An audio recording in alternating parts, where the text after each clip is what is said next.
नमस्कार दोस्तों, मैं वंदना त्रिपाठी स्वागत करती हूं आपका हमारी यूट्यूब चैनल सत्यम क्लासेज में।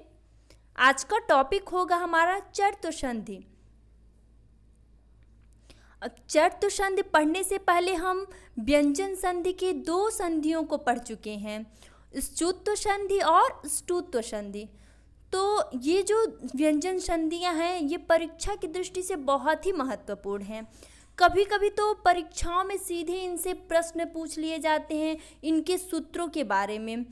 तो इनके सूत्रों को आप पढ़े होंगे। इसके पहले की क्लास में हमने स्तुत्व संधि और ष्टुत्व संधि के बारे में पढ़ चुके हैं और उनके सूत्रों के बारे में भी पढ़ चुके हैं। तो आप सभी लोग कमेंट कर कर बताइए कि क्या होता है स्तुत्व संधि और ष्टुत्व संधि का सूत्र, लिखकर सभी लोग बताइए। और अगर कल का वीडियो आपने नहीं देखा है तो ज़रूर देखिए, आपको प्लेलिस्ट में सारे वीडियोस मिल जाएंगे। अब आते हैं हम अपने आज के टॉपिक पर, जिसमें हमें चतुस्संधि पढ़ना है। चतुस्संधि, इसका सूत्र क्या होता है? खरिचय।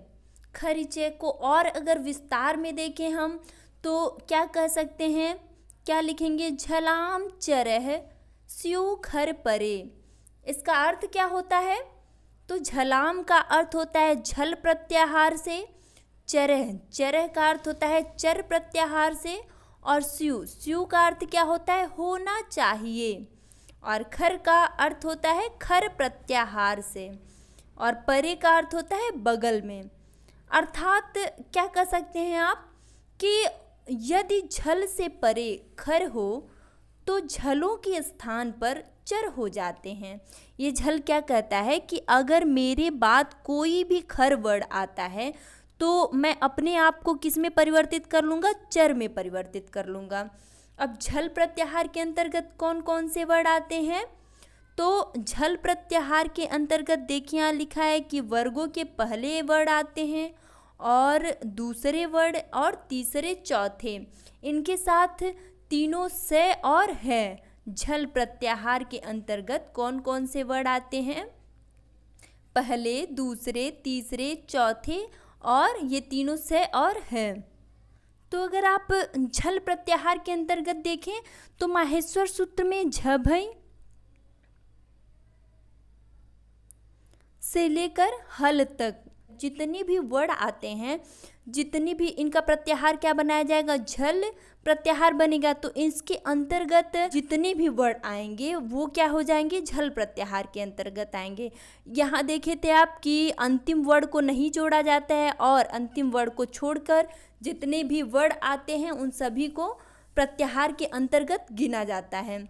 तो आपने क्या देखा कि झल प्रत्याहार के अंतर्गत वर्ग के प्रथम, द्वितीय, तृतीय और चतुर्थ और से है, ये सभी वर्ड झल प्रत्याहार के अंतर्गत आ गए।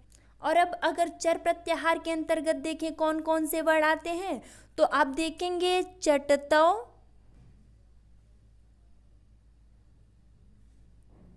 कपय,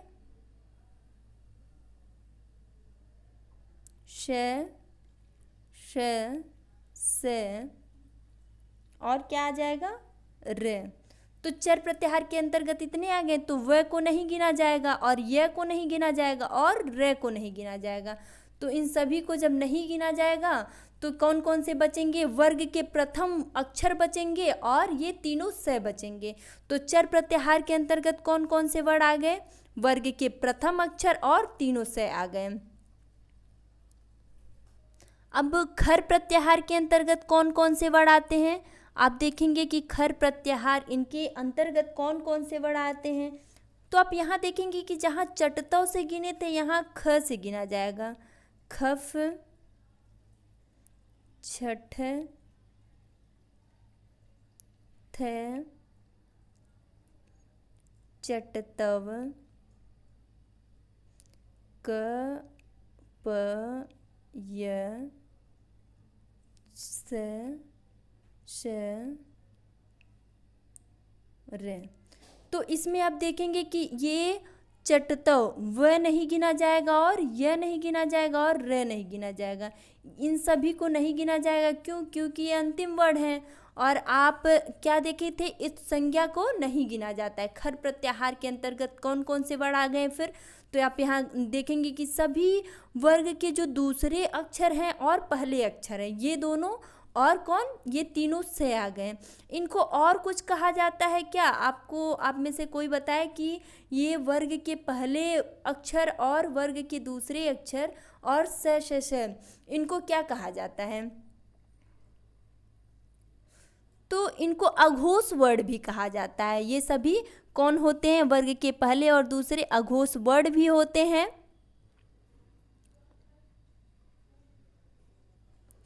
तो आपने क्या देखा कि झल प्रत्याहार के अंतर्गत प्रथम द्वितीय तृतीय चतुर्थ और तीनों से और है आ गए, और खर प्रत्याहार के अंतर्गत कौन कौन से वर्ड आ गए, अघोष वर्ड यानी वर्ग के प्रथम वर्ड और वर्ग के द्वितीय वर्ड के साथ तीनों से आ गए। अब ये दोनों कहते हैं कि हम दोनों जब मिलेंगे तो जो विकार उत्पन्न होगा वो किसका हो जाएगा, चर प्रत्याहार का हो जाएगा, अर्थात वर्ग का प्रथम वर्ड और तीनों से हो जाएंगे। यानी आसान भाषा में आप क्या कह सकते हैं कि यदि किसी वर्ग के प्रथम द्वितीय तृतीय चतुर्थ वर्ड अथवा श है के बाद कोई खर वर्ड अर्थात वर्ग का प्रथम द्वितीय और श में से कोई भी वर्ड आता है तो झल के स्थान पर चर का आदेश हो जाएगा, अर्थात प्रथम द्वितीय तृतीय चतुर्थ और तीनों से और है के स्थान पर क्या हो जाएगा, वर्ग का प्रथम वर्ड या तीनों से इनमें परिवर्तित हो जाएंगे। तो आप क्या कर सकते हैं, तो आपने क्या देखा कि ये झल क्या कहता है कि अगर मेरे बाद कोई भी खर वर्ड आता है तो मैं अपने आप को पूरी तरह किस में परिवर्तित कर लूँगा, चर में परिवर्तित कर लूँगा। अब उदाहरण के माध्यम से समझते हैं कि क्या होता है। ये देखिए यहाँ दिया है लभ और शते।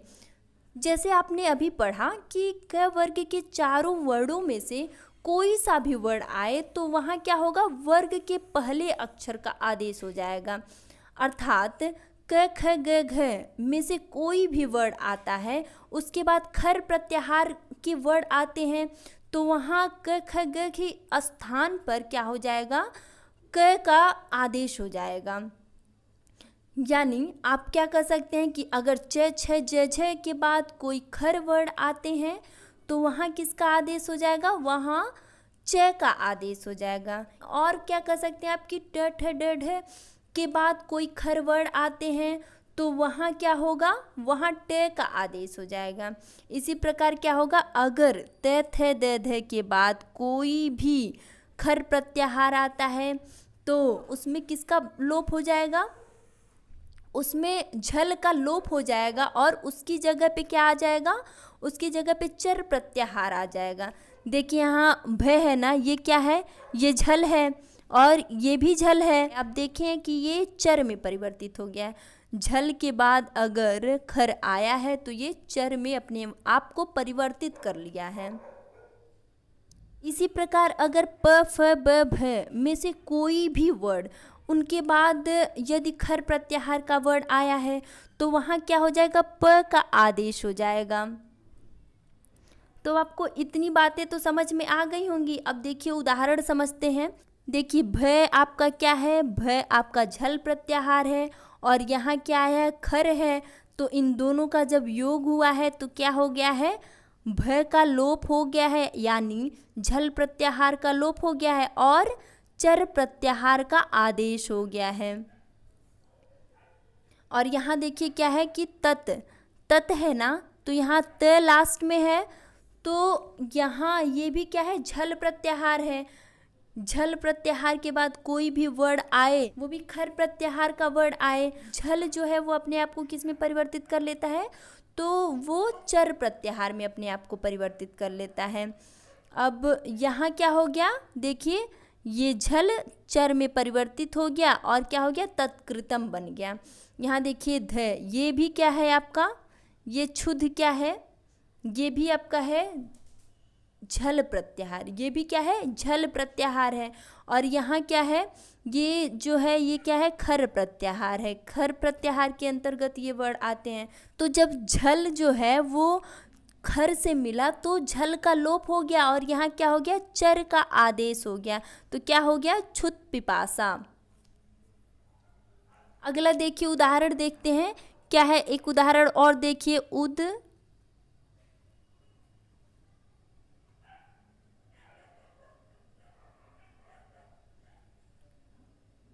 कृतम।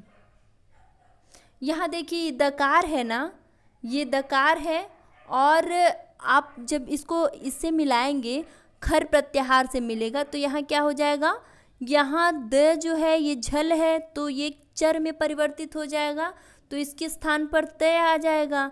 तो क्या हो जाएगा, उत्कृतम।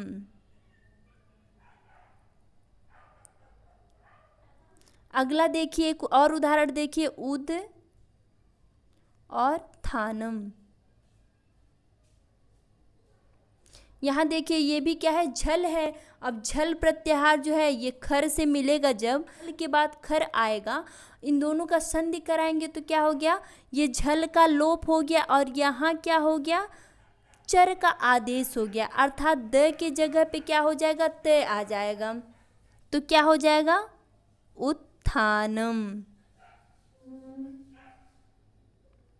आज के लिए बस इतना ही, मिलते हैं फिर अगली क्लास में। धन्यवाद।